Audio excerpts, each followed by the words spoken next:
Supreme court से अभी भी उम्मीद है। मैं आपको बता रही हूँ कि हम पूरा का पूरा डेरा गाजी खान बंद कर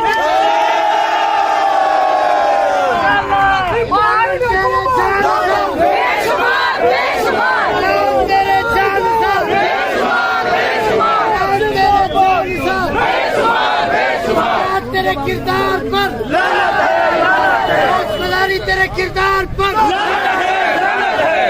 और आखिरी बात, प्राइम मिनिस्टर इमरान खान का हुक्म है और 23 साल की जद्दोजहद है।